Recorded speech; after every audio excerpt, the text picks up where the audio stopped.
असतो मा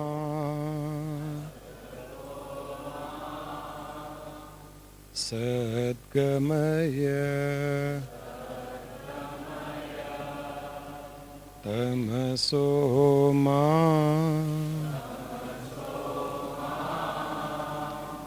ज्योतिर्गमय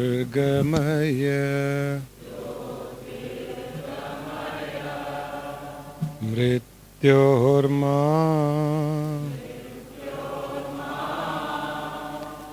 अमृतंगमय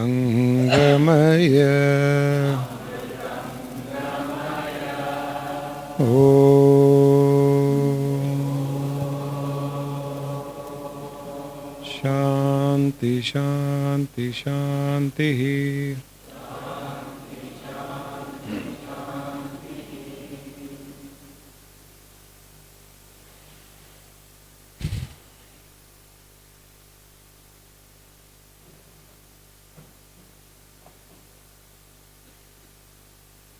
भक्ति में ही सुख है, भक्ति में ही शांति है, भक्ति में ही शक्ति है, भक्ति में ही भगवान है।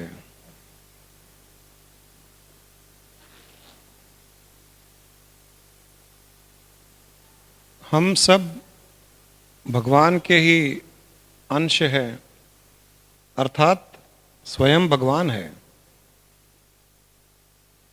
अंश में वो सारे गुण होते हैं, वो सारी क्वालिटीज होती है जिससे वो उत्पन्न होता है। हमारे अंदर भी भगवान के वो सारे गुण है, ईश्वर के सारे गुण है, सारी शक्तियां हैं हमारे अंदर। सुख, शांति, आनंद, हर प्रकार के वो गुण है जो भगवान में होते हैं, क्योंकि हम उससे अलग नहीं है। परंतु हमने अपने आप को उससे अलग मान करके अपने आप को कॉन्ट्रैक्ट कर लिया है, संकुचित कर लिया है। अपने आप को संकुचित करने से, कॉन्ट्रैक्ट करने से जो विशाल शक्तियां हैं, जो सुख है, जो आनंद है, वो सारी की सारी भी कॉन्ट्रैक्ट हो गई, वो सारी की सारी संकुचित हो गई। और उस संकुचित भाव से हम अपने आप को मनुष्य उससे अलग मान करके हम दुनिया में, संसार में दुख सुख का अनुभव करते हैं। हम जो सुख भी अनुभव करते हैं वो उतना ही अनुभव करते हैं जितना हमने अपने आप को संकुचित किया है, कॉन्ट्रैक्ट किया है। जैसे जैसे आप अपने आप को एक्सपैंड करते हो, जैसे जैसे आप अपनी चेतना को विशाल करते हो, आप अनुभव करोगे कि आपका सुख भी विशाल होता जाता है। हम जो ध्यान करते हैं रविवार को, और ध्यान में जब कई लोग ध्यान के समय अपना शरीर भाव खो देते हैं, भूल जाते हैं, और एक विशाल अस्तित्व का अनुभव करते हैं, अपने आप को एक विशाल अस्तित्व अनुभव करते हैं। और उस समय जब वो विशाल अस्तित्व को अनुभव करते हैं, उस समय उनका सुख, उनका आनंद भी उतना ही विशाल हो जाता है। It is directly in proportion to the expansion of our consciousness. The happiness, the bliss is directly in proportion to the expansion of our consciousness. और भक्ति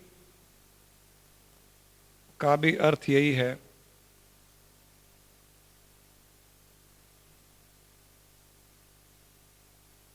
कि जो हमने एक डिवीजन किया है, उस एक में ही हमने एक डिवीजन कर करके उसको अलग और मैं अलग, ये जो मान लिया है, इस डिवीजन को कहा जाता है विभक्ति।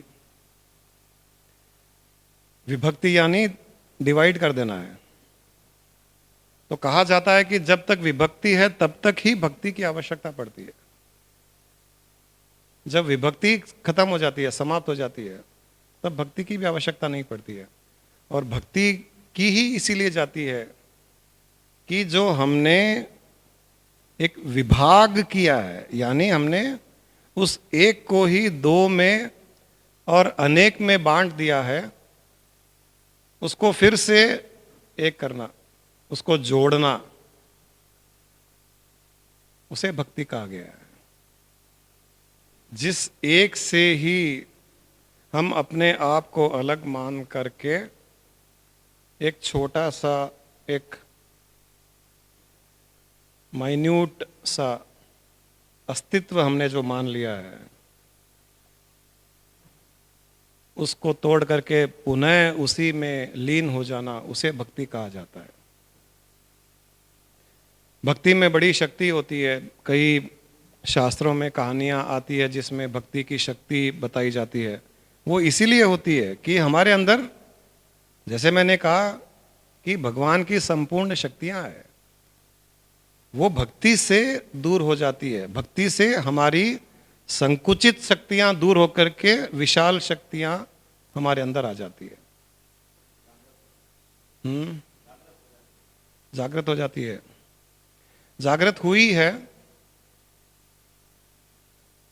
लेकिन हमने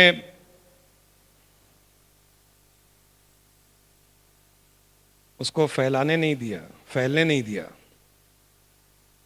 जैसे प्रहलाद के प्रसंग में आता है कि जब उसको पहाड़ से नीचे फेंक दिया गया तो उसे खरोंच भी नहीं लगी। आग में होलिका उसको लेकर के बैठ गई, उसको कुछ नहीं हुआ। और इतनी भक्ति थी कि एक खंबे से भी भगवान को अवतार लेना पड़ा। भगवान कोई खंबे के अंदर बैठे हुए नहीं थे। कोई ये सोचता है कि भगवान खंबे के अंदर बैठे थे, ऐसा नहीं था। उसका विश्वास, उसकी श्रद्धा ये थी कि वो हर जगह है। और उसके विश्वास ने खंबे के अंदर के एटम्स को, परमाणुओं को ऐसा रीअरेंज किया कि उसमें से भगवान का अवतार प्रकट हुआ। जो उस परिस्थिति में जिसकी आवश्यकता थी वो प्रकट हुआ, होना पड़ा।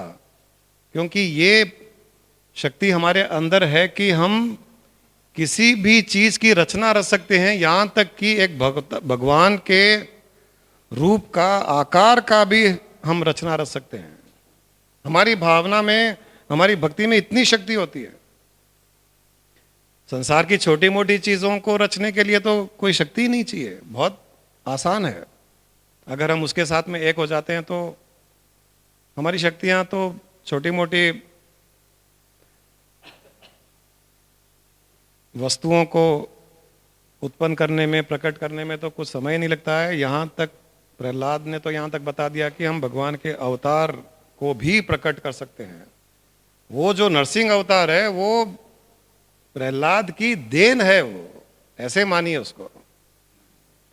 भगवान की देन वो अवतार नहीं है। संसार को नरसिंह भगवान का अवतार प्रहलाद की देन है। उसने रचा है नरसिंह भगवान को, उसकी श्रद्धा, उसकी भक्ति ने उसको रचा है। इतनी शक्ति होती है क्योंकि वो शक्ति तो हर जगह है। जब हम ईश्वर को कहते हैं कि सर्वव्यापक है, ओमनी प्रेजेंट है, ओमनी पोटेंट है, उसका अर्थ यही है कि वो हर जगह है। चूंकि हम उसे हर जगह, हर स्थान में देखते नहीं है, देख नहीं पाते हैं, इसीलिए हम उसके संपर्क से वंचित रह जाते हैं। और हम यही मानते हैं कि वो उस मंदिर में है, तिरुपति में है, केदारनाथ जी में है, तो हम यहां से वहां जाते हैं। जितने वो केदारनाथ जी में है, जितने वो तिरुपति में है, जितने वो चिलकुर बालाजी में है, उतने यहां पर भी है।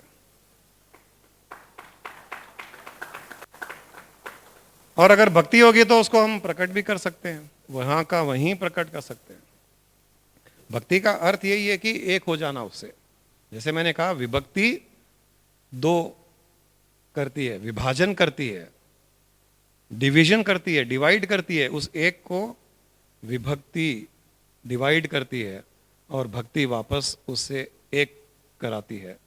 एक उसे एक होते ही जो मनुष्य था वो भगवान हो गया, वो ईश्वर हो गया, वो अवतार पुरुष हो गया, वो सिद्ध पुरुष हो गया, वो योगी हो गया, वो संत हो गया, वो एनलाइटेंड बीइंग हो गया, वो बी हो गया, बीइंग से बी हो गया। वो इतना ही फर्क है। और इसलिए भक्ति बहुत आसान है, इसलिए भक्ति पर काफी जोर दिया गया है। मीराबाई के प्रसंग में भी, उनके जीवन में भी कई ऐसे किस्से हुए थे। जब राणा जी ने उन्हें विष दिया, मीराबाई ने विष पिया ये सोच करके कि ये अमृत है, भगवान का प्रसाद है, बड़ी खुशी खुशी उन्होंने विष पिया। विष को अमृत मान करके उस भाव से पिया तो गले से नीचे उतरते उतरते वो विष में केमिकल रिएक्शन हो गया, और केमिकल रिएक्शन होकर के वो अमृत बन गया। ये शक्ति भी हमारे अंदर है भक्ति के द्वारा। बेसिकली हम विष और अमृत में फर्क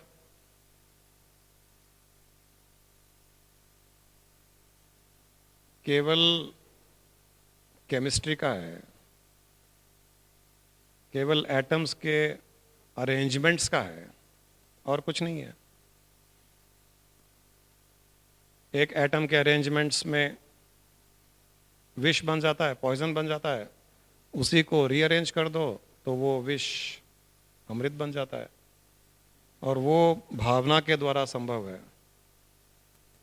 राणा जी ने जब मीराबाई के गले में एक सांप रखा तो उसकी भावना थी कि ये तो भगवान कृष्ण को माला पहनाई जा रही है, तो सांप माला में बदल गया। एक वृंदावन में कहानी आती है, एक बहुत बड़े नवाब थे। एक बार वो वृंदावन गए तो वहाँ पर भगवान कृष्ण की लीलाएं चल रही थी। तो लीला सुनते सुनते सुनते वे बहुत भक्ति भाव जाग गया उनके अंदर, और वो वहीं बस गए। सब कुछ छोड़ छाड़ करके वापस गए ही नहीं, वो वहीं बस गए, और वहीं गलियों में जो कुछ मिलता, जो भक्त लोग कुछ दे देते खाने के लिए, तो वो लेकर के खाते रहते। वरना अपनी इतनी भक्ति में लीन हो गए। नवाब थे, नवाब यानी मुस्लिम थे, और भक्ति में इतने लीन हो गए कि धीरे धीरे धीरे वो उस भगवान के साथ में एक हो गए। उनको अपने अस्तित्व का पता भी नहीं चलता था, उनको लगता था कि कृष्ण ही बैठा है।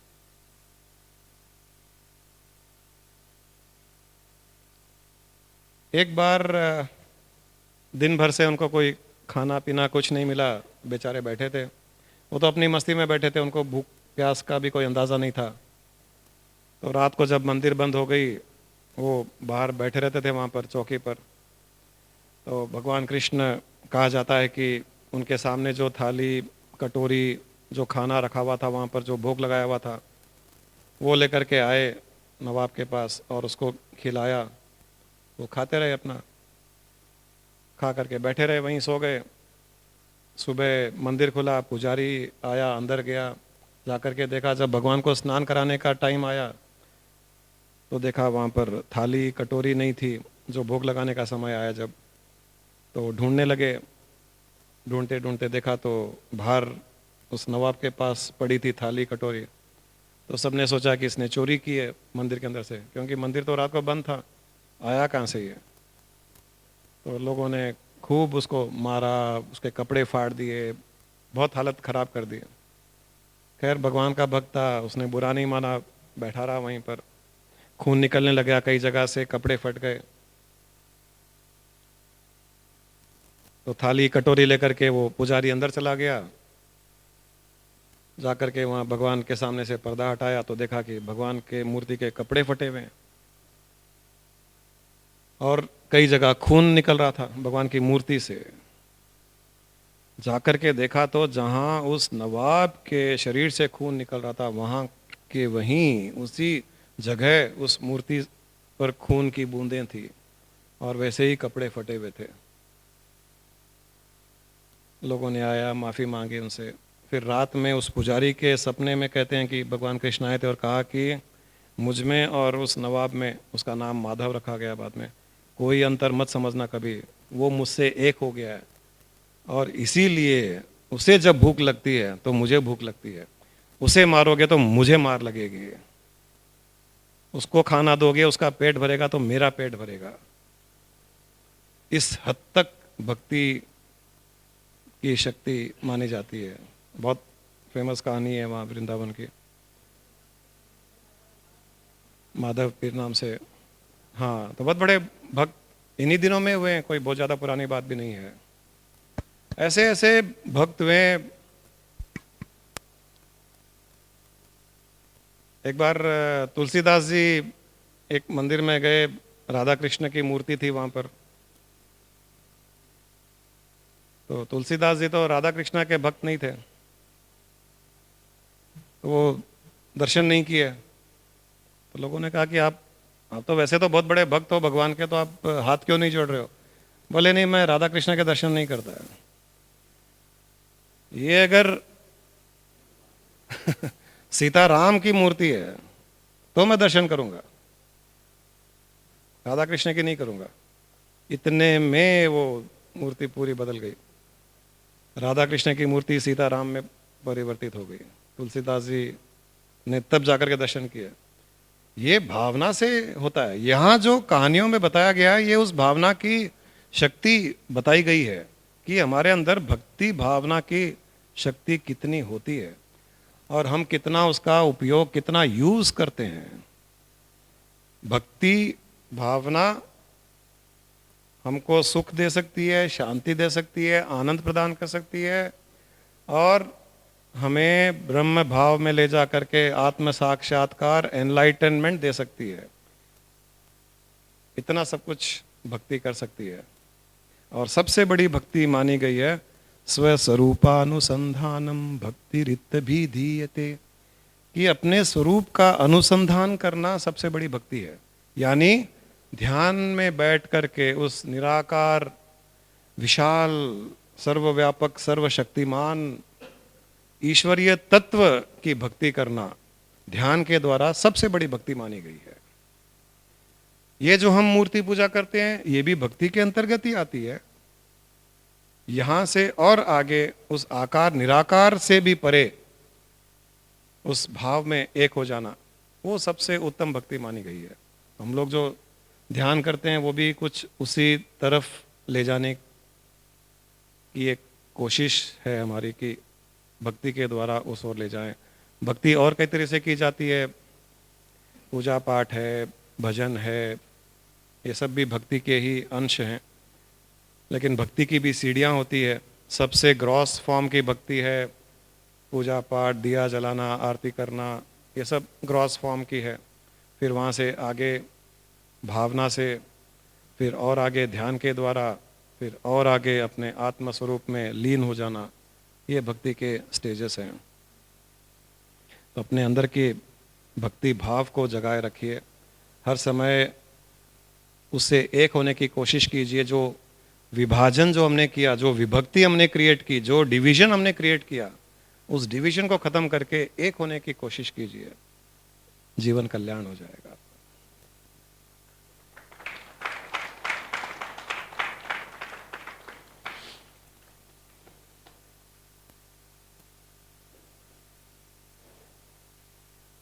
कोई किसी विषय पर कोई प्रश्न चर्चा करनी चाहते हो तो?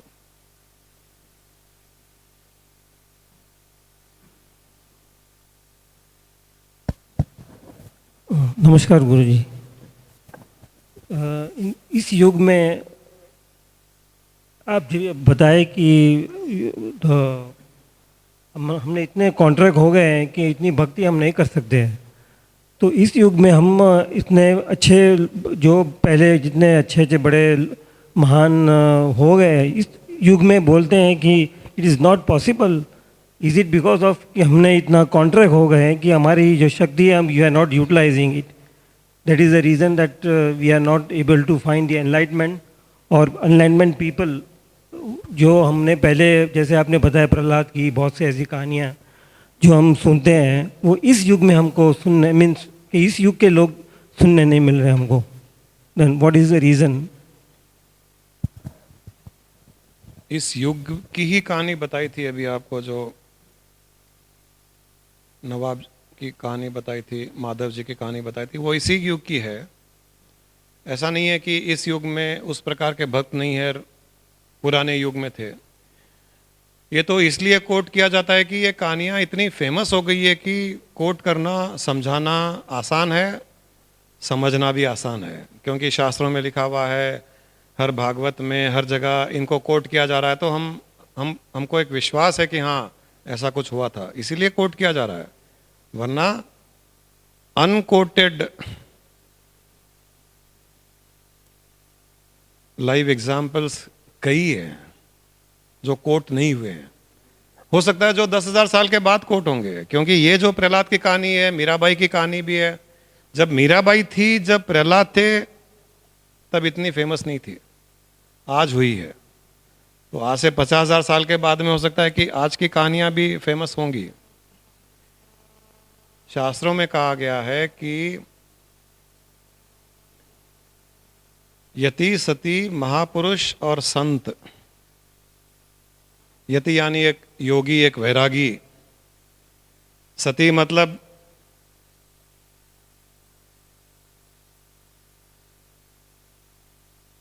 पतिव्रता स्त्री, उसको सती कहा गया है। अच्छे आचरण वाली स्त्री, पतिव्रता स्त्री को सती कहा गया है। यति योगी, वैरागी। महापुरुष एक अच्छा पुरुष, आचरण अच्छा करने वाला, धर्मात्मा। और एक संत। कहा गया है ये चारों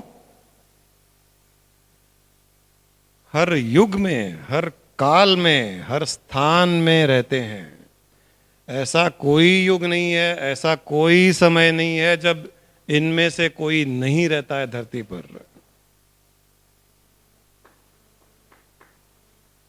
फर्क इतना ही है कि हम इन्हें जानना चाहते हैं, पहचानना चाहते हैं, इनसे मिलना चाहते हैं, इनके पास जाना चाहते हैं, इनसे कुछ लेना चाहते हैं, नहीं चाहते हैं। जो आपने बात कही उसमें ये एक तुक है कि धीरे धीरे धीरे जैसे जैसे दुनिया का प्रोग्रेस होता है, टेक्नोलॉजिकल इम्प्रूवमेंट कही है या मनुष्य की बुद्धि का विकास होता है, उसकी इंटेलिजेंस का भी प्रोग्रेस होता है, वो इवॉल्व होता है। तो जैसे जैसे इंटेलिजेंस इवॉल्व हो रहा है तो उसके अट्रैक्शंस भी उतने ही बढ़ रहे हैं। उन अट्रैक्शंस को बढ़ने के कारण वो भक्ति में, भावना को उत्पन्न करने में थोड़ा अपने आप को असक्षम समझने लग जाता है, या उसके लिए थोड़ी सी कठिनाई आने लग जाती है भक्ति भाव उत्पन्न करने के लिए। क्योंकि भक्ति वहां शुरू होती है जहां पर इंटेलिजेंस खत्म होती है। इंटेलिजेंस के विशाल कौन सी आ रही है जब तक इंटेलेक्ट चलेगा भावना पैदा नहीं होगी। जहां इंटेलेक्ट खत्म होगा वहां भावना उत्पन्न होगी। और ये जो संसार में प्रोग्रेस हो रहा है, ये इंटेलेक्चुअल प्रोग्रेस हो रहा है, इसलिए भावना कम होती जा रही है, इसीलिए प्रेम कम होता जा रहा है, इसीलिए भक्ति कम होती जा रही है। इसीलिए जो हमने विभक्ति की, विभाजन किया, वो और ज़्यादा विभाजित हो रहा है, और ज़्यादा उसके डिवीजन हो रहे हैं। वो मनुष्य के मनुष्य में समझ लीजिए, धर्मों में डिवीजन समझ लीजिए, और किसी प्रकार से डिवीजन समझ लीजिए, लेकिन डिवीजन बढ़ते जा रहे हैं बिकॉज ऑफ इंटेलिजेंस, इंटेलेक्ट। तो जहाँ हम ये खत्म करेंगे, जहाँ इसको ब्रेक लगाएंगे, वहाँ पर भक्ति भाव जागेगा। जब भक्ति भाव जाग जाएगा तो ऑटोमेटिकली आपकी शक्तियाँ, सुख, शांति, आनंद बढ़ता जाएगा। संसार में सब कुछ वो रहते हुए ही संसार बदलेगा नहीं, आपके अंदर की भावनाएं बदल जाएगी। आप मस्ती में आ जाओगे, आप आनंद में स्थित हो जाओगे जैसे जैसे आपकी भक्ति बढ़ती है। और इस भक्ति को बढ़ाने के लिए जैसे हम रोज ऑफिस जाते हैं काम करने के लिए, दुकान जाते हैं काम करने के लिए, शॉपिंग जाते हैं, मूवीज रेस्टोरेंट जाते हैं, वैसे ही आप रोज भजन गाइए, सत्संग में जाइए, गुरु का प्रवचन सुनिए, भागवत सुनिए। ये सब भी साथ साथ में अगर आप करते रहोगे तो आपकी भक्ति जागी भी रहेगी। ये नहीं करने से ही इम्बैलेंस हो रहा है, इंटेलेक्ट बढ़ता जा रहा है और हम भक्ति को बढ़ाने के जो तरीके हैं उनको हम उपयोग में नहीं ला रहे हैं, इसलिए वो इम्बैलेंस हो रहा है। अगर बैलेंस रखें हम तो हमारी भक्ति भी जगी हुई रहेगी, इंटेलिजेंस उतनी यूज करेंगे जितनी आवश्यक है परिवार चलाने के लिए, संसार के लिए, और भक्ति भाव में भी हम बंधे हुए रहेंगे, जुड़े हुए रहेंगे। इसीलिए ये सब तरीके बताए गए हैं। और ये याद रखिए कि किसी भी काल में न संतों की, न भक्तों की, न भगवान की कभी कोई कमी किसी स्थान में होती है। हर समय हर स्थान में उपलब्ध है। हमारी इच्छा होनी चाहिए। अगर आपकी इच्छा है, तीव्र इच्छा, आज भी अगर आपकी इच्छा है कि मुझे कोई मीराबाई जैसे, कोई प्रहलाद के जैसे भक्त को मिलना है, मिलेंगे आपको। मुझे कोई ऐसे संत चाहिए जो मुझे आत्म साक्षात्कार कर दे, मिलेंगे आपको। ऐसे योगी चाहिए जो मुझे योग साधना में आगे बढ़ा दे, मिलेंगे। मिलेंगे ही नहीं, अगर तीव्र इच्छा होगी वो चल करके आएगा आपके पास में, आपको जाने की आवश्यकता नहीं है। हमारी भावना में इतनी शक्ति है, वो आएगा चल करके। हमारे साथ हुआ है, हमने एक्सपीरियंस किया है। आपने की थी।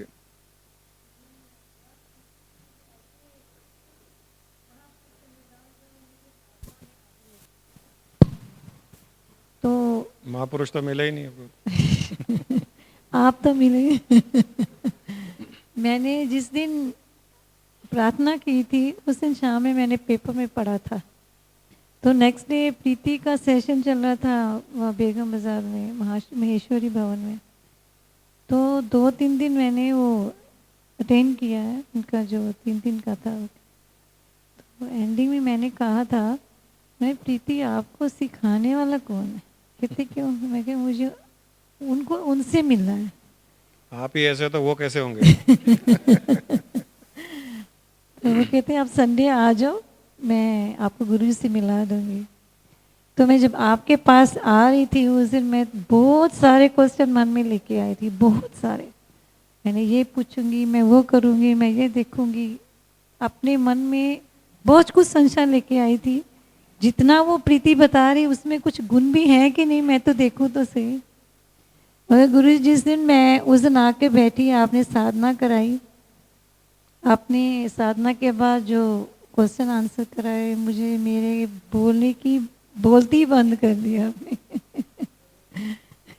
मुझे जरूरत नहीं पड़ी कुछ पूछने की, जो मेरे मन की शंका थी वो सब दूर हो गई। एकदम सही है। ये प्रार्थना की शक्ति है। प्रार्थना की शक्ति है, आपकी इच्छा की शक्ति है, भक्ति की शक्ति है, एक उस भगवान से, ईश्वर से, ब्रह्म से मिलने की एक इंटेंस फीलिंग। तो ये किसी न किसी तरीके से माध्यम बनता ही बनता है। वो कभी न्यूज़पेपर बनता है, तो कभी कोई आपकी सहेली माध्यम बन जाएगी, तो कभी और कुछ नहीं तो वो स्वयं चल करके आ जाएगा आपके पास में। वहाँ भी ऐसा भी होता है। इसके लिए इस भक्ति को जगाए रखिए कभी भी। प्रणाम गुरुजी। मैं घर में बहुत इंटेलिजेंट यूज़ करके लास्ट वीक में आप ईश्वर मन को यूज़ कर रहा है, मन ईश्वर को यूज़ कर रहा है, वो उसके बारे में बहुत इंटेलिजेंट यूज़ करके गुरुजी अगर ये करेंगे तो ऐसा ये बात बोलूँगा, अगर गुरुजी ये बात बोले तो ऐसा सोचूंगा बोल के पूरा इंटेलिजेंट यूज़ करके आ गया। आज आप भक्ति के प्रवचन से मन ऑटोमेटिक शांत हो गया गुरुजी।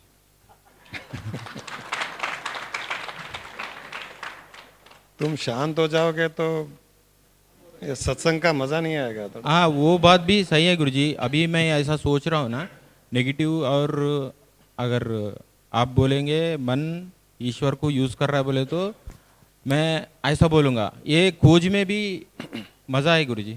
आप बोल रहे हैं ऐसा है तो मज़ा नहीं है, टारगेट रीच करे तो ही मज़ा है। अभी मेरे ऐसा सोचने में भी मज़ा आ रहा है, मेरे को आनंद है।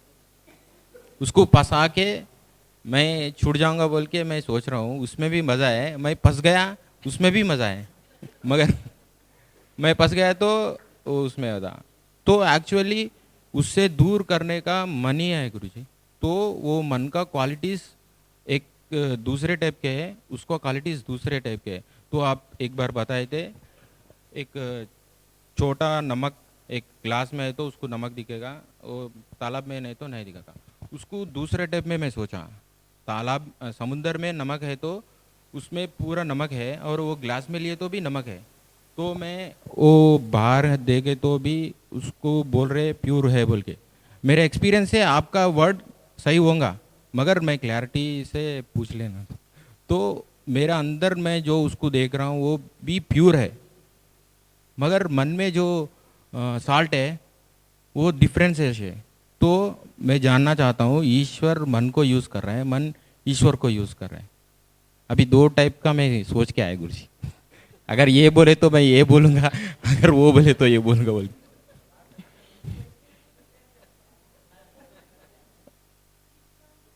फिर भी आप मेरे को मालूम है बीच में से कट मार देंगे आप।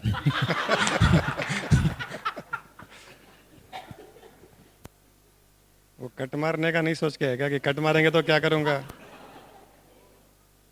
मैं भी जाके मैं सोचा तो आप ऐसा भी बहुत बार कट मार दिए। मतलब वो ऑफ स्पिन और लेग स्पिन का तो सोच के आ गए, ये वो गुगली का नहीं सोच के आए। आप कैसा मारेंगे वो आए तो भी पता चलता है गुरुजी। कभी कभी कोई कोई नई तरकी से आ जाते आप। ये बड़ा मायावी खेल है संसार का। संसार में माया का अर्थ है कि जो है वो हमें दिखता नहीं है, जो नहीं है वो दिखता है हमें।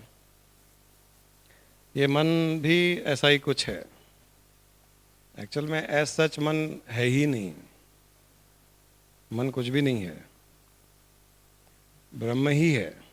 इसीलिए कहा गया है प्रज्ञानम ब्रह्म, कि वो बुद्धि भी ब्रह्म ही है। ये वेद का निचोड़ है। वैसे खैर ये बाद में बात करेंगे। ये आज तुम क्या पहने हो?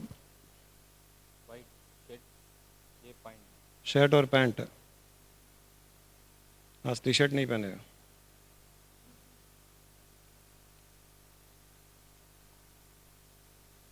ये शर्ट पहने हो क्या तुम? और नीचे पैंट है।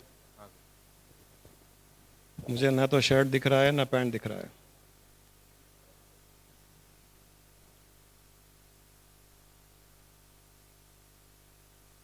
ये इसकी स्टिचेस निकाल दो, स्लीव्स के स्टिचेस निकाल दो, कॉलर के स्टिचेस निकाल दो। क्या बचेगा? सब निकाल दो, बटन निकाल दो, स्टिचेस निकाल दो। नहीं, शर्ट के स्टिचेस।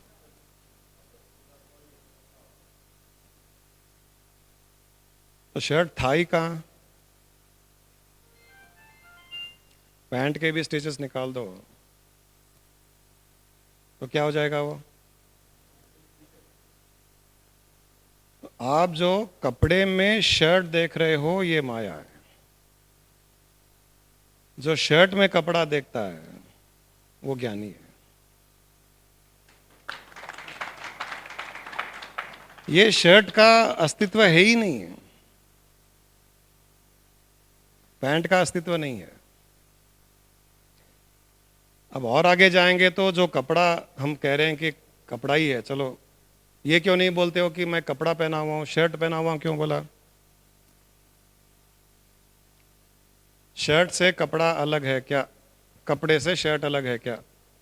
नहीं, मगर वो एक रूप में आ गया तो उसको शर्ट बोल के फॉर्म, नाम रूप माया आप एक बार बोले थे। तो शर्ट से कपड़ा अलग है और कपड़े से शर्ट अलग है क्या?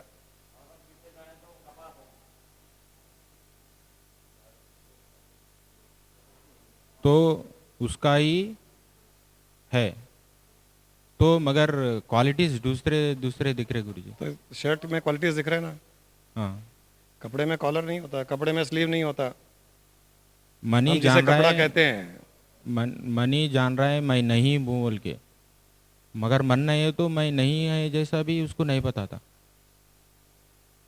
शर्ट कपड़े को ही एक अलग रूप देने के बाद में, उसका नाम शर्ट रखने के बाद में, शर्ट शर्ट शर्ट कहते कहते कहते कहते कहते हम कपड़े को भूल गए। अब जब तुम उस शर्ट में कपड़े को देखने लग जाओगे, 1-2 दिन 4 दिन तुम शर्ट पैंट में केवल कपड़ा देखो, शर्ट और पैंट मत देखो, बनियन में केवल कपड़ा देखो, बनियन मत देखो, चादर में केवल कपड़ा देखो, हर चीज में कपड़ा देखते जाओ, नहीं भी है। तब एक स्टेज आ जाएगा जब ये शर्ट पैंट बनियान,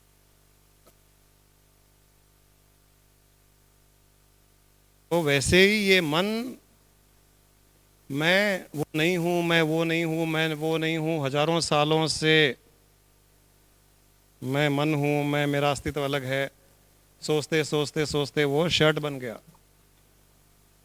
और वो शर्ट कपड़े को भूल गया। तब उसको याद दिलाना पड़ेगा कि तुम कपड़े ही हो, तुम शर्ट नहीं। तुम कपड़े से अलग नहीं हो, कपड़े से अलग अस्तित्व तुम्हारा नहीं है, तुम प्योर कपड़ा ही हो, खाली नाम शर्ट दिया गया है, इसलिए तुम अपने आप को कपड़े से अलग मान रहे हो। बस यही है सारी सृष्टि की माया।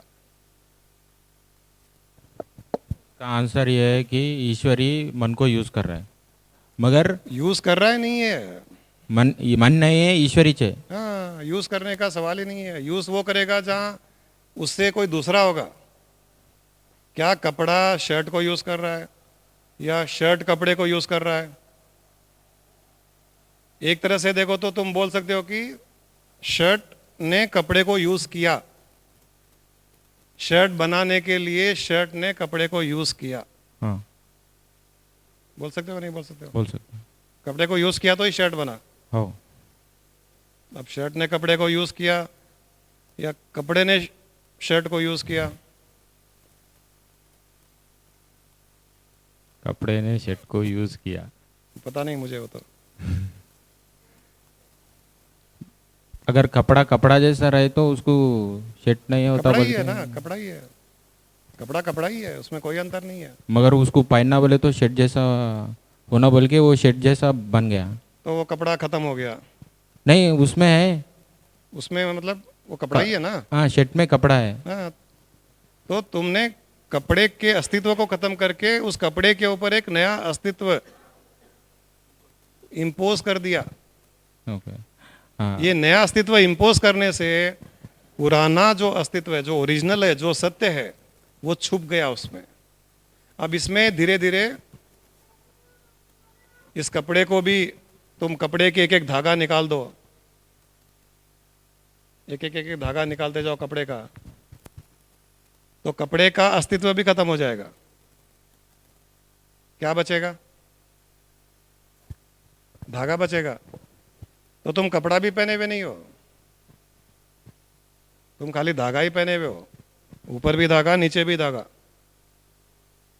धागे को भी वापस उल्टा कर दो, उसके ट्विस्ट को उल्टा कर दो। तुम्हारे पीछे वो स्पिनिंग मास्टर बैठे हुए हैं प्रेम जी, धागे को भी उल्टा ट्विस्ट कर दो, तो क्या क्या हो जाएगा? वो धागे का एग्जिस्टेंस भी खत्म हो जाएगा, उसका अस्तित्व भी खत्म हो जाएगा। जो बचेगा वो कपास बचेगा, रुई बचेगा, कॉटन बचेगा। तो इसका मतलब है कि तुम कॉटन पहने हो, तुमने ये क्यों नहीं कहा मैं कपास पहना हुआ हूं? जिस दिन तुम बोलोगे कि मैं कपास पहना हुआ हूं, ऊपर भी कपास नीचे भी कपास, उस दिन तुम ज्ञानी हो जाओगे, उस दिन एनलाइटनमेंट मिल जाएगा तुमको, वही एनलाइटनमेंट है। जो उसके बदले हुए रूप आकार में भी उसी को देखे जिससे ये परिवर्तन हुआ है, वो ज्ञानी है। और जो आकार जो दिख रहा है उसी आकार को आकार ही सत्य मान ले, वो ज्ञानी है। इतना ही फर्क है।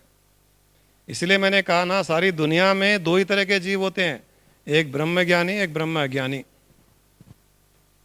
फर्क इतना ही है कि ब्रह्म ज्ञानी थोड़े ज्यादा हैं, ब्रह्म ज्ञानी कम है, इतना ही फर्क है। तो ये जब धीरे धीरे धीरे तुम पीछे जाते चले जाओगे, मन कौन है? चेतना है। चेतना कहाँ से आई? परम चेतना से आई। परम चेतना क्या है? सर्वव्यापक परमात्मा परब्रह्म है। जैसे जैसे पीछे जाते चले जाओगे, इसको रिवर्स प्रोसेस कहते हैं, इन्वोल्यूशन प्रोसेस। रिवर्स जाइए, रिवर्स जाओगे तो पता चलेगा कि ये मन उससे अलग है ही नहीं, कभी था ही नहीं उससे अलग। रिवर्स गया गुरुजी, वहाँ पर कुछ चाहत भी नहीं है, उसको कुछ नहीं है। यहाँ पर वहाँ पर रिवर्स गए तो वहाँ पर शांत है, आनंद है। वो तो मैंने बताया ना, समुद्र है, समुद्र के ऊपर लहरें चल रही है ना। हाँ, क्या नीचे लहरें हैं? नहीं है। तो मतलब नीचे ऊपर का पोर्शन अलग है। तो अपरिचित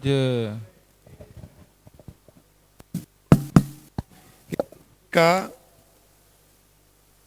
गुण होता है ऊपर उठना नीचे गिरना, जैसे देखकर पानी का गुण होता है ऊपर। साउंड ठीक नहीं आ रहा। तो नीचे भी, नीचे जो पानी है उसमें भी वही होना चाहिए।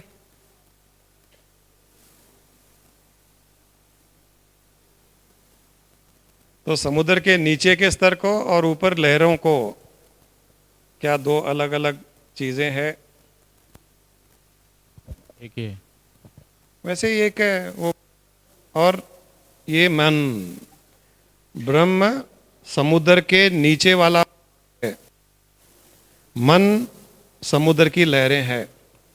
तो वो सेल्फी मन है बोल के मैं कैसा समझना, एक्सपीरियंस के थ्रू? तो ये समझ में आ गया गुरुजी बुद्धि में, मगर वही है, वो एक थॉट आ गया वहाँ पर, तो थॉट भी नहीं है, इसको थॉट आ गया, ये ऐसा ही क्यों देखा, उससे ही कर्म बन रहे। तो अगर नेगेटिव भी देखा तो एक वो कर्म बनना, नेगेटिव होना, वो भी उसका ही गुण है, उससे अलग नहीं है वो। तो अपरिचित सिनेमा में एक रामू है उस बोला है, और एक रेमो है, और एक अपरिचित है, ऐसा है गुरुजी। वो तो कुछ नहीं, वो समुद्र नीचे, तो ये तो पूरा रेमो भी बन रहा है, फिर अपरिचित भी बन रहा है, ऐसा गुरुजी। हाँ वैसा ही है, वैसा ही है। ओत प्रोत इदम खलमिदम इति ब्रह्म, सर्वम ब्रह्मम, सब ब्रह्म ही ब्रह्म है, ब्रह्म से अलग है ही नहीं कोई भी। जब ब्रह्म से अलग कुछ नहीं है, न मन ब्रह्म से अलग है, न शरीर मन से ब्रह्म से अलग है, न संसार ब्रह्म से अलग है, न वस्तुएं ब्रह्म से अलग है, कुछ भी ब्रह्म से अलग नहीं है।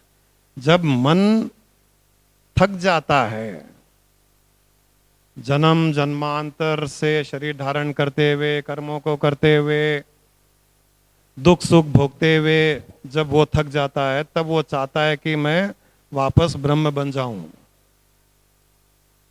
तो वो चाहना भी उस ब्रह्म की ही है। अब वो ब्रह्म बनना चाह रहा है मन से। जैसे लहर उड़ते गिरते थक गई, अब वो चाहती है कि मैं नीचे जाके थोड़ा आराम कर लूं। तो नीचे जाने से वो समुद्र के पानी का अलग भाग नहीं हो जाएगा, वो अलग चीज नहीं हो जाएगी उससे। वो नीचे जाएगी, नीचे वाला ऊपर आ जाएगा। ये ऐसे ही चलता जाएगा। तो सारा का सारा ब्रह्म ही है, मन भी ब्रह्म ही है। मन को ब्रह्ममय करने के लिए या उसको याद दिलाने के लिए कि तुम कौन हो, इसके लिए बार बार ध्यान के द्वारा, अहम ब्रह्मास्मि के द्वारा, भाव के द्वारा, भक्ति के द्वारा उसको याद दिलाया जाता है।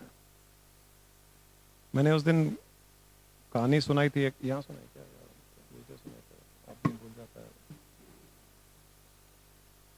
एक आदमी था, अपनी फैमिली के साथ में शिमला गया घूमने के लिए। तो शिमला में पहाड़ों पर घूम रहे थे, एक पहाड़ के पास में उसका पाँव फिसला और नीचे गिर गया।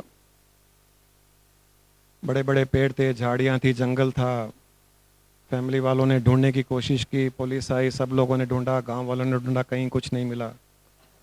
3-4 दिन तक ढूंढ करके वो लोग थक गए और उन्होंने उसको डेड डिक्लेयर कर दिया, चले गए घर। उसका उठावना उठावना तेरवा सब कर दिया, राम नाम सत्य है, हो गया। ये जो गिर गया था वो मरा नहीं, बच गया, लेकिन उसके सिर के ऊपर ऐसी चोट आई कि उसकी याददाश्त चली गई। 3-4-5 दिन तक बेहोश रहा। फिर जब होश आया तो किसी तरह से बड़ी मुश्किल से वो पहाड़ ऊपर चढ़ करके वापस आया। किसी ने उसको देखा, उसको हॉस्पिटल ले गए, उसका ट्रीटमेंट किया गया। 1 महीने के बाद में वो ठीक हो गया। काफ़ी मार लगी, फ्रैक्चर्स हुए, सब ठीक हो गया, लेकिन याददाश्त चली गई। भूल गया कि मैं कौन हूँ। अब भूल गया मैं कौन हूँ। वो बॉम्बे का था, बहुत पैसे वाला, बहुत बड़ा बंगला, गाड़ियाँ बड़ी बड़ी, 2000 आदमी उसके ऑफिस में काम करते थे, कम से कम 10,000 करोड़ की पार्टी। लेकिन वहाँ तो उसका क्रियाक्रम हो गया, राम नाम सत्य हो गया। यहाँ जिंदा है वो, याददाश्त चली गई। उसको पता भी नहीं है मैं कौन हूँ। इतना पैसा, धन दौलत, मकान है मेरे पास, याद नहीं है उसको। अब वो बेचारा वहाँ आसपास के गांव में भटकने लगा। तो कुछ लोगों ने उसको कपड़ा दिया, कुछ ने खाने के लिए कुछ दिया। धीरे धीरे वो पास के एक मंदिर में जाके वहीं बैठ गया। वहीं लोग दे देते थे उसको, भीख देते थे, वो उससे भीख से अपना खाना खाता था। ऐसे फटे कपड़े पहन करके बैठा रहता था। 2-3 साल के बाद में उसी का एक दोस्त बॉम्बे से वहाँ शिमला घूमने आया। मंदिर जाकर के वापस जाने लगा तो उसकी नज़र उस पर पड़ी। उसको लगा ये तो देखा हुआ है। थोड़ा पतला हो गया था, दाढ़ी बढ़ गई थी, लेकिन पहचान लिया उसने। बोला, शंकर तुम? वो बोल रहा है कि कौन शंकर? मैं तो शंकर नहीं हूँ। उसको और कुछ नाम दे दिया गया वहाँ के लोगों ने। बोला, तुम तो शंकर हो, चलो तुम। उसको ले गया साथ में, एक नाई के पास ले गया, उसके दाढ़ी कटवाई, बाल वाल ठीक किए, नए कपड़े दिए। तो वो शंकर ही था जो बॉम्बे से आया था वहाँ घूमने के लिए। बोला, तुम जिंदा हो? बोला, मैं तो जिंदा ही हूँ। बोले, नहीं, तुम तो वो बॉम्बे वाले शंकर हो, तुम इतने बड़े पैसे वाले सेठ हो, तुम यहाँ क्या कर रहे हो? बोला, मैं तो कोई सेठ नहीं हूँ, मैं तो यहाँ भीख मिलती है, भीख लेता हूँ, खाता हूँ, मेरा गुजारा चलता है। बोला, तुम चलो मेरे साथ में, तुमको मैं दिखाता हूँ तुम क्या हो। बोले, पहले तो रेसिस्ट किया कि नहीं जाना नहीं है मुझे, मस्ती में था। लेकिन वो ले गया उसको बॉम्बे वापस और उसके घर ले गया। फैमिली वाले देख करके बहुत खुश हुए, गले मिले, रोने लग गए, उसकी बीवी, बच्चे, सब, माँ बाप। लेकिन इसको तो याद नहीं, एकदम ऐसे भौंचका देख रहा था। बड़ा मकान, शैंडलेस लगे हुए। परिवार वाले बहुत खुश थे, लेकिन इसको तो याद नहीं था। इसने सोचा चलो भीख मांगने से तो यहाँ रहना अच्छा है। और फ्री में पत्नी भी मिल गई, फ्री में बच्चे भी मिल गए। भगवान देता है तो छप्पर फाड़ के देता है, तो सब फ्री में मिल गया, कुछ करने की जरूरत नहीं पड़ी। तुम्हारे भी शायद ऐसा ही कुछ लिखा है। तुम्हारी माँ बोल रही है शादी करना है विशाल की, तो ऐसे फ्री में मिल जाएगी कोई ना कोई। अब उसको उसके बेडरूम में ले गए, उसको गाउन दिया गया जो गाउन पहनता था। बेडरूम में फोटोज थी। रोज उसके बच्चे, उसकी वाइफ, उसके माँ बाप उसके पास बैठ करके पुराने एल्बम्स देखते थे। शादी की वीडियो दिखाई उसको। ऑफिस ले गए, ऑफिस स्टाफ से मिलवाए। एक एक कर करके उसको उसके दोस्तों के पास ले गए। रेस्टोरेंट जाता था, उस रेस्टोरेंट पे ले गए। मरीना बीच, बॉम्बे का बीच, या गेटवे ऑफ इंडिया, यहाँ वहाँ सब जगह ले गए उसको। उसको किस लिए ले गए? याद दिलाने के लिए। ये थोड़े दिन जब करते गए वो और उसके नाम से उसको बुलाने लगे, तो 1-2 महीने के बाद में एक एक एक उसको फ्लैशेस होने लगे, जैसे पिक्चरों में दिखाते हैं ना, ब्लैक एंड व्हाइट फ्लैश होता है वो ढंग, एक सीरियल्स में दिखाते हैं एकता कपूर, एक फ्लैश, दूसरे दिन दूसरा फ्लैश, धीरे धीरे धीरे फ्लैशेस फ्लैशेस आते आते 6 महीने के बाद में उसको याद आ गया कि ओ मैं शंकर हूँ, बॉम्बे का इतना बड़ा आदमी, मेरा घर, ये मेरा इतना बड़ा बंगला, मैं तो पैसे वाला हूँ, भिखारी नहीं हूँ। उसको पूरा याद आ गया। इस स्टोरी में क्या मिला, समझ में आया?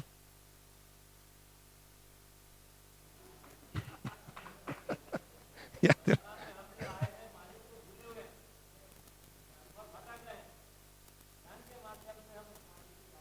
मालिक को नहीं, मालिक को नहीं, स्वयं को, क्योंकि आप स्वयं पूर्ण ब्रह्म स्वरूप है। आप इस सृष्टि के सबसे धनवान व्यक्ति हैं।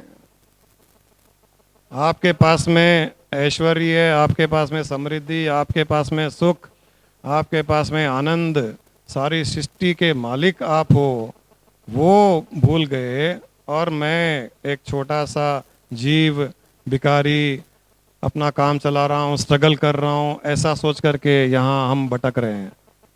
तो कुछ जो महापुरुष होते हैं, गुरु होते हैं, सत्संग होता है, वहाँ पर उसको पुराने एल्बम दिखाए जाते हैं, पुराने वीडियो दिखाए जाते हैं, उसको बताया जाता है कि देखो तुम्हारा इतना बड़ा घर है, तुम इतने पैसे वाले हो,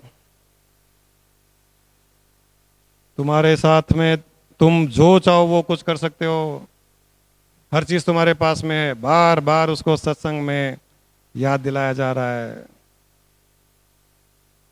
तब जाकर के कभी कभी ध्यान में उसको फ्लैशेस होते हैं, अरे हाँ मैं वो हूँ। और ऐसा हुआ है लोगों के साथ में। तो ये उस मन को ही याद दिलाया जाता है, और मन ही स्वयं ब्रह्म है, लेकिन अपने आप को ब्रह्म से अलग मान करके वो दुख सुख के झमेलों में, उलझनों में पड़ा हुआ था। और जब ब्रह्ममय हो जाता है, मैंने पहले भी कहा था कि मन ही ब्रह्म होता है, मन ही ब्रह्म बन जाता है। मन उससे अलग नहीं है, उससे अलग होता तो वो ब्रह्म नहीं बन सकता है। वो ब्रह्ममय हो जाता है, वो ब्रह्म ही है। अपने आप को भूल गया, पहाड़ों से गिर गया, सिर पर ठोकर लगी, मेमोरी चली गई। तो गुरु लोग बैठे हैं, उसको याद दिला रहे हैं, तुम ब्रह्म हो, तुम परमात्मा हो, तुम आत्मा हो, तुम भिखारी नहीं हो। याद दिलाते दिलाते दिलाते उसको एक दिन याद आ जाता है। तो याद आ जाएगा एक दिन, हर थर्सडे आओगे, संडेज आओगे तो याद आ जाएगा।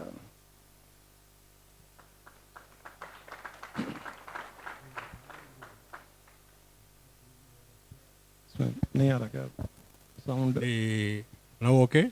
या Guruji has explained in a detailed manner about bhakti. What is exactly bhakti? Because every Did you day- understand this story now? What Yes, I could understand. you could understand? I could understand. Okay. But actually, what is bhakti? Bhakti marga. Because every day we will be doing so many, after getting snan and all these things, Om Namah Shivaya, Om Namo Narayana, so many things we will be doing. Is it the bhakti, or what is exactly the definition of bhakti? I'm sorry putting the question because I'm ignorant of Why this. should you be sorry? It's a good question that others also are waiting for the answer. These are the medium to invoke your bhakti. Yes. Om Namah Shiva, Om Narayana Namaha, or any such mantra, puja are the medium to invoke your bhakti. But unfortunately, we have not allowed that bhakti to get invoked, but continued chanting this as a ritual. That is. So it has become mechanical.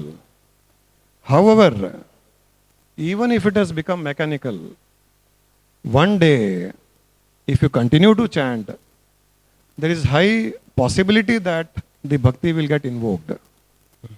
But if you want it to be invoked faster, then you obviously need to go to a guru and check what is bhakti. Is this the bhakti? Doing puja, arati every day, is that the bhakti? That's my question exactly, because Chanting or singing divine songs, bhajans, is that bhakti? I already said that these are the steps in the bhakti marga. Initial step is the grosser form of bhakti. You are using a mantra as a medium. You are using an idol as a medium. Both are the medium to invoke your bhakti and to connect you from that divine being. Next step, without using this medium, you get into meditation. That is higher bhakti. In the third step, you do nididhyasan. pardon? Nididhyasan. That is, even while you are in an awakened state, you are doing all the works, you are moving around in the world, you are doing business, you are sitting in the shop, you are sitting in the office, doing your office work, yet continue to feel that divinity within you, the divine being within you. Seeing anybody, you feel that the same divinity is talking to you, behaving with you. This is nididhyasan. Then at the highest level, when you become one with it, when you realize your own self, the true self, the Atma, then that division which took place and that division which prompted you to do bhakti, as I said, Yes. only till there is a vibhakti, there is a need for bhakti. Yes. Which means till there is a division which you have created, which your mind has created between you and the God. When that division you break, you become one with the God. Then bhakti is not required because you yourself become the Bhagwan. Bhakti is required till you are a different entity and the God is different entity. When you yourself become the God, That is the final this is the final destiny of. destiny. Now, one more question, Guruji, because I'm sorry. Yeah. There are so many ways to reach. That is, like all leads to Rome, like that. There are so many roads, so many ways, so many paths, so many things, so many people say like that. Some karma marga, raja marga, jnana marga, yoga marga, bhakti marga. Out of all these things, which is the best one, which is the easiest one to follow, or which is that we are following now? The best marga is that which suits you. There is no superior marga or inferior marga. No, I never said the inferior superior, which is the easiest way to follow, because That which suits you is the easiest. pardon, sir? That which suits you is the easiest. How to know which suits to us? That is more, to know it is very difficult, Guruji. If you are an intellectual being, the Jnana marga will suit. Okay. If you are an emotional being like a lady, Bhakti marga will suit. If you are a person with ego, stubborn attitude, Yoga marga will suit. If you are a person who's always likes to remain engaged in the world and cannot withdraw, Karma marga will suit. These margas, different margas are devised so that people can choose. It's like a mall. You go and choose what suits you. So depending on what you are, choose that. An intelligent being like Vishal, he cannot cry in bhakti. When others cry, he'll say, "Kya ye rote rehte hain kabhi bhi." When you cannot cry, you cannot be a bhakta. Then go through the Jnana marga or Hatha Yoga marga or Kundalini marga. There are so many yoga margas: Bhakti Yoga, Jnana Yoga, Karma Yoga, Dhyan Yoga, Kundalini Yoga, Bhav Yoga, Nada Yoga, Anahat Yoga, so many Shiva Yoga, Shakti Yoga, Lay Yoga. These are all available for different people to choose what suits them. And the day you choose what suits you, it will become very easy. That will become the easiest for you. No, generally, it is the regular procedure also. If once one guru is there, he will preach the things that he had experienced, and so that it will be easy for the disciples or sishyas to reach the destiny. That's why I am requesting, in fact, that which suits for all of us. If you can. No one path will suit all of you. Okay. That is why we are going through a satsang process. We go through bhajans, bhakti, we go through meditation. I told you to do Nidhi Dhyasan. That will suit those people who want to remain engaged in the world. So we are talking of all the paths. Each one can decide what it suits them. And what you said is right, that most of the gurus preach one particular marga, one particular path. That is why among the followers of those gurus, not many will get enlightened. Because same marga will not suit the variety of followers. Here we are practicing all margas. Everything is fine with us. Talk of bhakti, it is fine. Talk of karma, it is fine. Talk of jnana, it is fine. Everything is fine.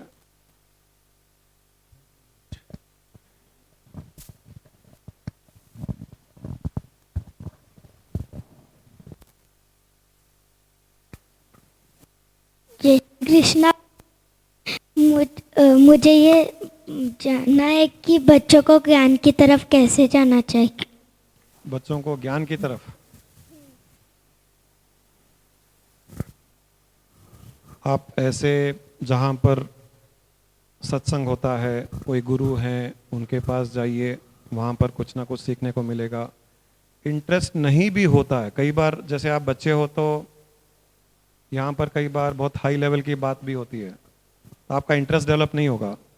फिर भी जो आपका सुना हुआ है और interest develop नहीं भी हुआ तो भी आगे चल करके वो आपको हेल्प करेगा। इसलिए ऐसी जगह जाना चाहिए, अच्छे प्रवचन सुनना चाहिए, कुछ अच्छे पुस्तक हैं, शास्त्र हैं, थोड़ा बहुत उनको पढ़ना चाहिए, भजन गाना चाहिए, पूजा पाठ करनी चाहिए आपको इस उम्र में। ये सब जब आप करते जाओगे तो आप इस स्पिरिचुअल मार्ग से जुड़े हुए रहोगे और धीरे धीरे आपको ज्ञान प्राप्त होता जाएगा। ज्ञान का बीज तो अभी बोया जा रहा है। The seed is getting sown even now, and when opportune time comes it will sprout। खाली आपको अपने आप को उस जगह ले जाना है जहाँ पर अच्छी ज्ञान की बातें होती हैं, और कुछ नहीं करना है आपको। किसी ने एक बहुत अच्छा एग्जाम्पल दिया है कि जैसे आप गंगा नदी के किनारे या किसी भी नदी के किनारे वो पेबल्स देखते हैं ना, पत्थर होते हैं, गोल गोल पेबल्स पत्थर होते हैं, एकदम चिकने, पानी के आसपास, पानी के अंदर पड़े हुए होते हैं। क्या ये ऐसे ही थे शुरू से? कैसे थे? रफ होते हैं, पानी के मारते। हाँ, नोकीले थे, शार्प एजेस थे, पहाड़ों से टूट टूट करके वो पानी के साथ में आकर के नदी में आए और कहीं ना कहीं रुक गए, फंस गए। लेकिन नदी का बहाव, पानी का बहाव चलता जा रहा है। उस नदी के बहाव ने धीरे धीरे धीरे धीरे कई साल लगे उसको, उसके नकीले चीज़ों को काट करके उसको इतना चिकना, इतना सुंदर बना दिया उसको कि आप पहचान भी नहीं पाओगे। कि अगर आपको दिखाया जाए कि ओरिजिनल ये पत्थर ऐसा था और अब ऐसा है, आप नहीं पहचान पाओगे। वैसे ही सत्संग में इस प्रकार के नुकीले पत्थरों को चिकना बनाया जाता है।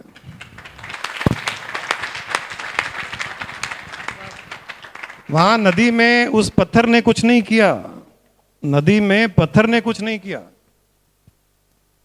वो न अपने आप को हिलाया, न दूसरे पत्थरों से मार मार के कुछ किया, उसने कुछ नहीं किया। उसने एक ही काम किया, नदी में पड़ा रहा, नदी की शरण में चला गया।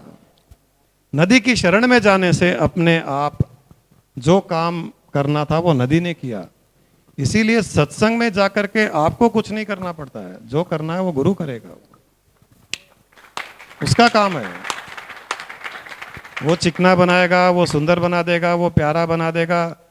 अब आप पेबल को उठाने के लिए तो वहां हजारों लोग रहते हैं कि ये बहुत सुंदर है, घर ले जाते हैं, सजाते हैं उसको, और वही उसको अगर ओरिजिनल पत्थर दे दे उठा के फेंक दे बाहर उसको। यही काम होता है जो सत्संग में आता है। सत्संग में आने से पहले वैसा पत्थर था, और सत्संग में आते आते आते अपने आप वो सुंदरता निखर आती है, उसमें पेबल बन जाता है।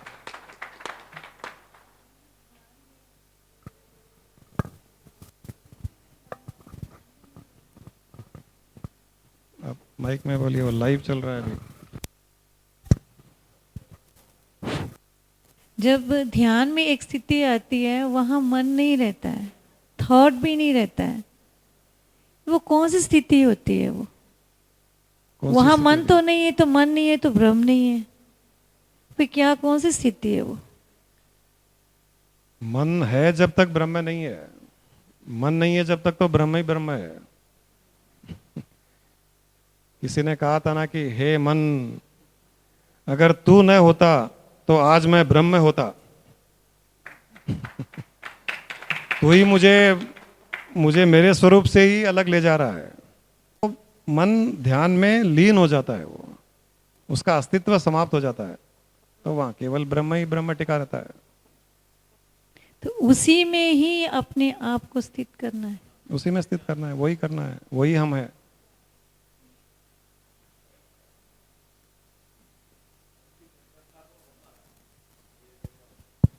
हाँ, रोक सको तो रोकना है, नहीं रोक सको तो भी ब्रह्म भाव आ सकता है, ब्रह्म बन सकते हो। यहाँ वही तो हम बात कर रहे हैं। कोई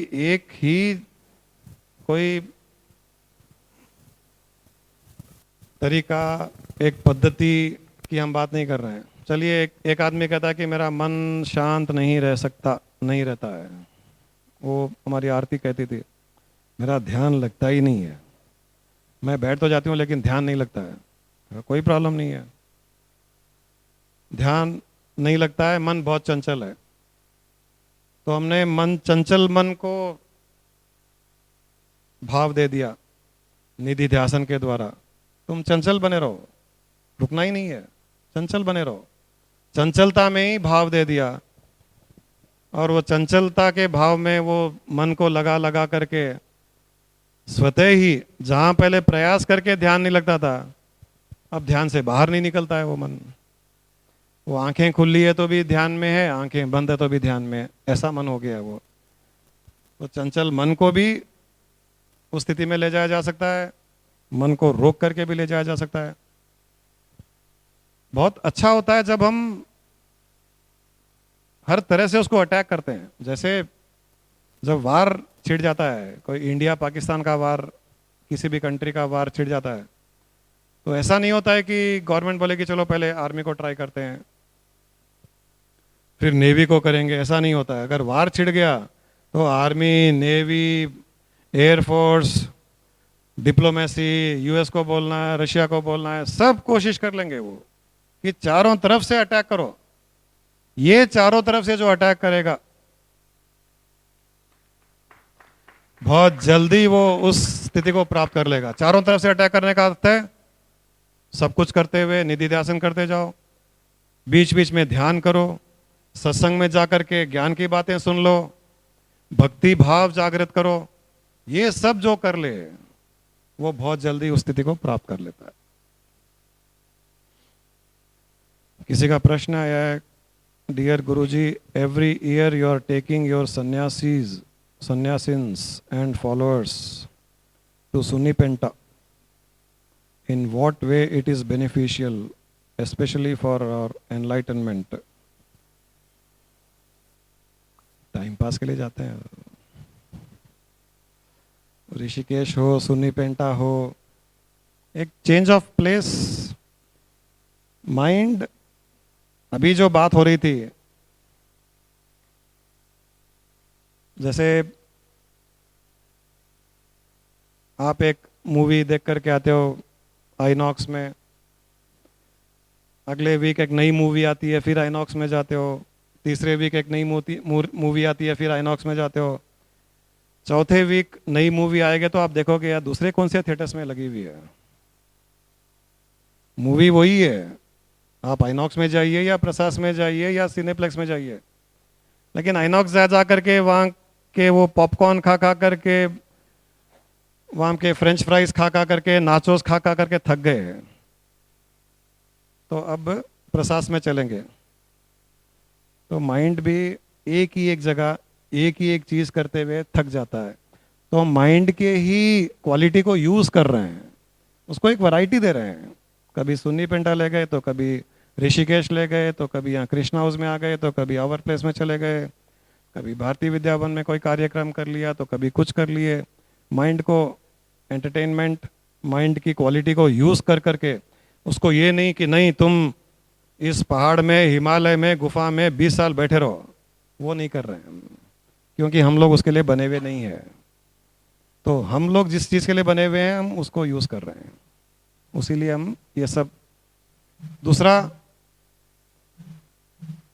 जब माइंड पूरा इवॉल्व नहीं होता है, स्पिरिचुअली आगे नहीं बढ़ा होता है, तब उसके कई कंडीशंस होते हैं। तीर्थ स्थान जाना चाहिए, वहां मन बड़ा शांत होता है, कंडीशन है उसका। शांत यहां पर भी रह सकता है वो, लेकिन उसने कंडीशन बना ली कि नहीं तीर्थ स्थान जाना चाहिए, ऋषिकेश।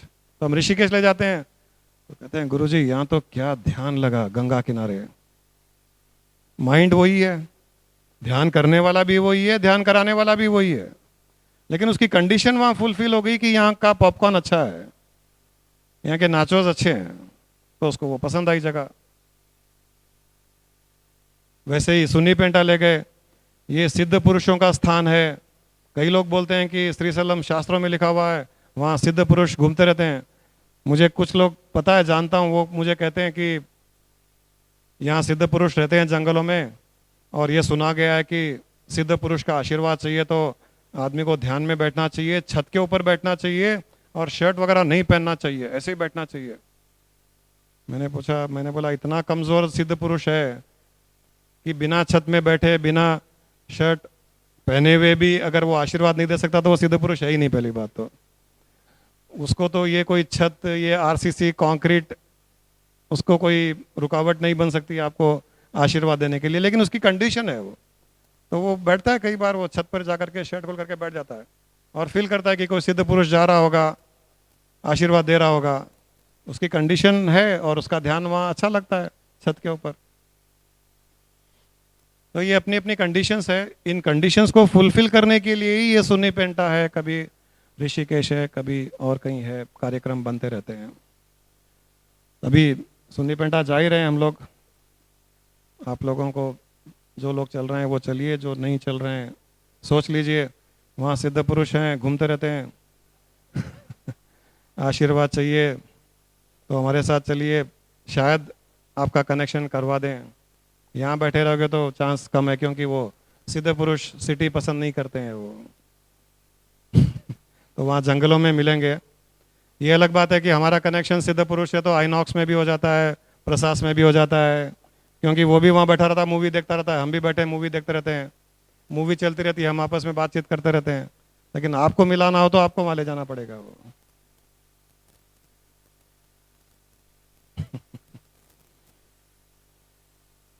हाँ करो कुछ आप 2 मिनट बैठे रहिए। हाँ आरती, माइक दीजिए, यहाँ पर माइक। हमको एक सबको प्रैक्टिस करनी है कि कुछ भी पूछना हो तो हाथ उठाइए, क्योंकि ये पुनीत बाबू ने लाइव स्ट्रीमिंग का इंतज़ाम किया है। हर थर्सडे पूरे वर्ल्ड में अपना सत्संग इंटरनेट के थ्रू जा रहा है और उनको आवाज़ बिना माइक के नहीं आती है। तो जिसको भी पूछना हो कुछ अपना हाथ उठा दे। हाथ उठाने के बाद में, माइक हाथ में आने के बाद में ही पूछे वो। ये थोड़ी सी अपनी आदत डाल लेते हैं, अपनी आदत थोड़ी बुरी पड़ी हुई है अपने बात के वो दौर में, वो फ्लो में हम ये सब भूल जाते हैं। मुझे भी आदत नहीं पढ़ी अभी तक। ये भाई साहब, आप ब्रह्म नहीं हो, आप रमेश जैन हो, आप वो नहीं हो, आप गुरु हो, मुझे नीचे लाने की कोशिश कर रहे हैं। गुरुजी, मेरा कहना उनके लिए जिसने आपसे ये प्रश्न किया है, मैं उनको यही बोलना चाहूँगी कि 2 घंटे के सत्संग का अगर प्रभाव इतना हो सकता है तो आप लोग खुद सोचिए कि 2 दिन 24 into 2 days how much the impact will be. क्योंकि हर बार कुछ कहना ही सत्संग नहीं रहता। आपका गुरुजी का जो व्यवहार है, हंसी मजाक है, हर चीज़ में कुछ ना कुछ आपको मिलेगा ही मिलेगा। This is what I want to say. You are along with a bundle of positivity. आप खुद ब्रह्म के साथ हो, इससे ज़्यादा आपको और क्या मिलेगा। This is my message. मैं भी ये बात कहना चाह रहा था, लेकिन मैंने सोचा कि लोग सोचेंगे अपनी मार्केटिंग कर रहे हैं, तो मैं ये बात सही है। जब 2 घंटे का सानिध्य है, हम जब यहाँ 1.5-2 घंटे बैठे हैं तो 80% लोग डिस्कनेक्ट हो जाते हैं बाहर की दुनिया से, मैं ये मानता हूँ, और वो यहीं पे रमे हुए रहते हैं। कईयों को तो मैं जानता हूँ जो मुझे कहते हैं कि वो 1.5 घंटे में बाहर की दुनिया तो लीन विलीन हो गई, यहाँ के 100 लोग भी विलीन हो जाते हैं कई बार, खाली मैं और आप बस 2 ही रहते हैं। इस हद तक उनकी भावना कनेक्ट हो जाती है। तो जब 1.5 घंटे में वो काम होता है, तो आरती ने जैसे कहा कि 24 घंटे साथ में रहेंगे। कोई ज़रूरी नहीं है कि वहाँ हम सत्संग करेंगे, कोई ज़रूरी नहीं है कि वहाँ कोई प्रवचन होगा, बस साथ होगा, केवल साथ, और वो काफ़ी है। इसके लिए कहा गया है प्रॉक्सिमिटी टू गुरु इज ज्ञाना। गुरु के पास रहना ही ज्ञान है। कोई ज़रूरी नहीं है कि हर बार कुछ ना कुछ सुनना, कुछ ना कुछ पूछना, कोई ज़रूरी नहीं है। कई बार आप बैठे रहिए, चुपचाप बैठे रहिए, आधा 1 घंटा ऐसे ही बैठे रहिए, बैठे नहीं रहिए, घूमिए, खेल लीजिए, हंसी मजाक कर लीजिए, परंतु गुरु का सानिध्य अगर है तो ज्ञान अपने आप किसी न किसी प्रकार से आ रहा है, खाली शब्दों के द्वारा नहीं आता है। ये जानना चाहिए। और खैर इसके जैसे कई चोर डाकू यहाँ हो गए जो आजकल हमको लुभाते रहते हैं। गुरुजी एक नया रेस्टोरेंट खुला है, वहाँ चलेंगे क्या?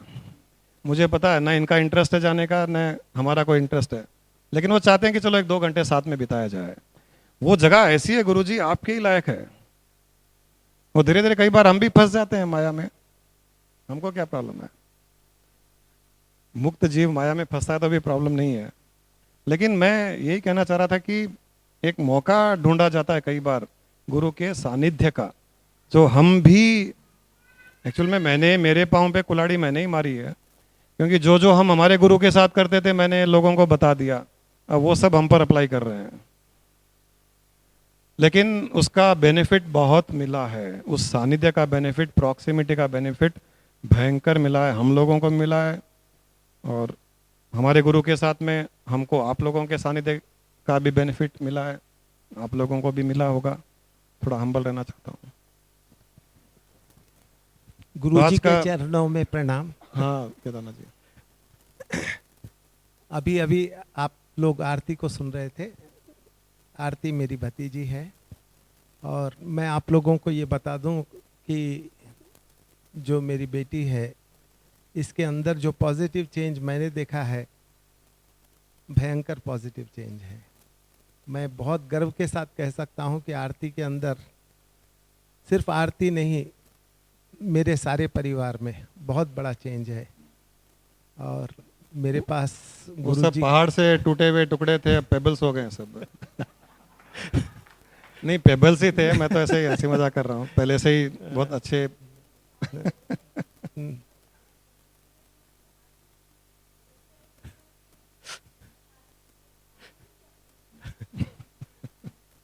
तो मैं यही बताना चाह रहा हूँ कि जो कुछ हमको मिला है, हमारा सारा परिवार बहुत बहुत भाग्यशाली है, और मेरे पास गुरुजी के धन्यवाद के शब्द नहीं है। बस इतना।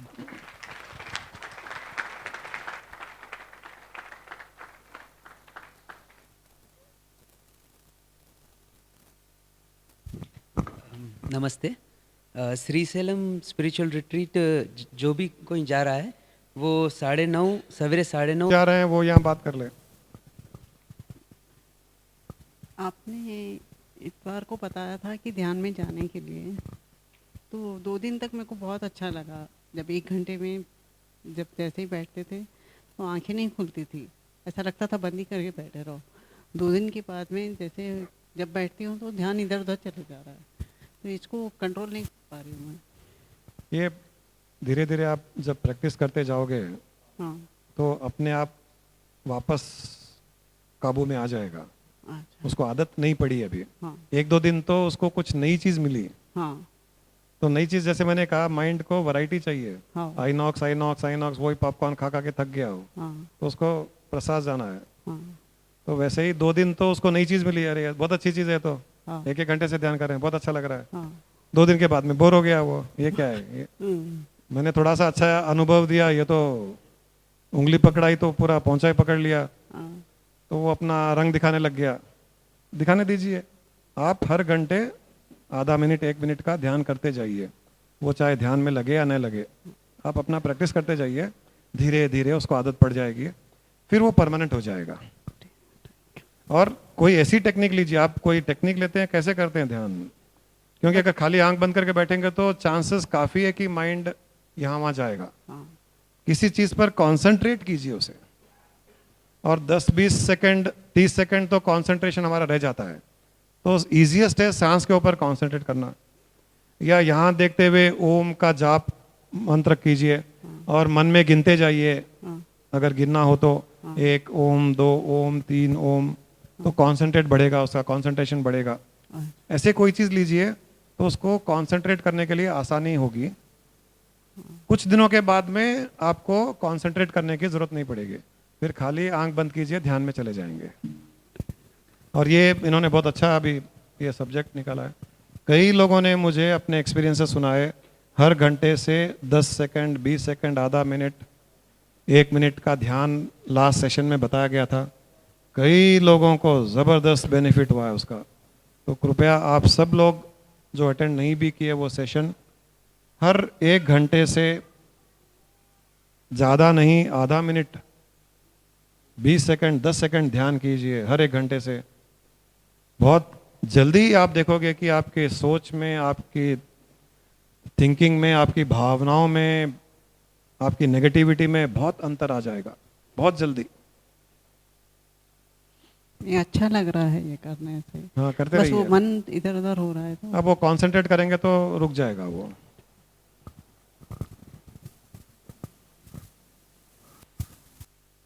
तो आज का सेशन हम यहीं समाप्त करते हैं। जो भी श्रीशैलम जा रहे हैं वो सैटरडे हमारे साथ होंगे मंडे तक, और नेक्स्ट मेडिटेशन सेशन अगले महीने के फर्स्ट संडे आवर प्लेस में होगा, वहीं मिलेंगे हम।